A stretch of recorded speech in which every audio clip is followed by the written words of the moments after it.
নামাজের ভিতরে আল্লাহকে দেখতে চাইলে কিভাবে নামাজ পড়বেন? নামাজের ভিতরে কি বেসিক্যালি আল্লাহ তাআলাকে দেখা যায়? আল্লাহকে কি দেখা সম্ভব যে নামাজের ভিতরে আল্লাহ তাআলাকে দেখব?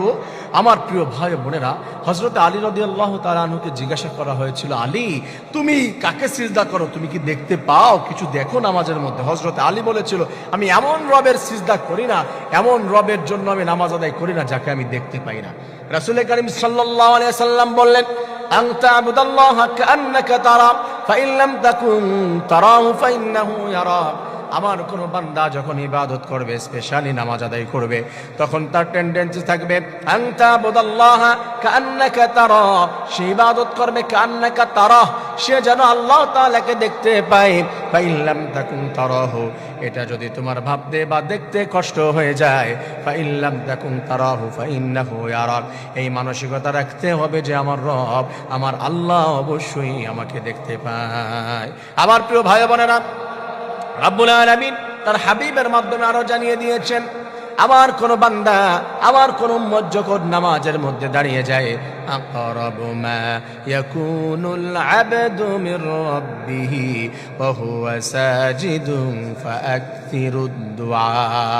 কোন উম্মত নামাজের মধ্যে চলে গেল, স্পেশালি সিজদার মধ্যে, তখন আকরাবু আল্লাহ রাব্বুল আলামিন একবারে নিকটবর্তী হয়ে যায়। বান্দা তুমি যখন সিজদায় চলে যাবে, ফাআকসিরুদ দুআ, তখন তুমি বেশি বেশি আল্লাহ তাআলার কাছে দোয়া করো, কারণ আল্লাহ তখন বান্দার একবারে নিকটবর্তী হয়ে যায়। আমার প্রিয় ভাই বোনেরা, নামাজ আদায় করবে, قد أفلح المؤمنون الذين هم في صلاتهم خاشعون। আমার বান্দা, তাকে আমি সফল বানিয়ে দিয়েছি। ওই বান্দা ইমানদার, সে কিভাবে নামাজ আদায় করবে? الذين هم عن صلاتهم ساهون। আল্লাহ রাব্বুল আলামিন বলছেন, যারা মানুষকে দেখানোর জন্য উদাসীন অবস্থায় নামাজ আদায় করবে, এইভাবে নামাজ আদায় করবে না। তারা কিভাবে পড়বে? قد أفلح المؤمنون الذين هم في صلاتهم خاشعون। ভীতসন্ত্রস্ত হয়ে একনিষ্ঠতার সঙ্গে যে আমি আমার রবকে দেখছি, আমি তার কুদরতি পায়ে সিজদা করছি, আমি তার সামনে লুটে পড়ছি, আমার সমস্ত বংশ মর্যাদা, টাকা পয়সা, ক্ষমতা সবকিছু তার পায়ের উপরে ছেড়ে দিলাম। এই টেন্ডেন্সি, এই মানসিকতা নিয়ে যখন সিজদার ভিতরে চলে যাবে, রব্বুল আলামিন বলে যে বান্দা, আমি রব্বুল আলামিনের নূর তুমি নামাজের ভিতরে তখন কল্পনা করতে পারবে। সুবহানাল্লাহ।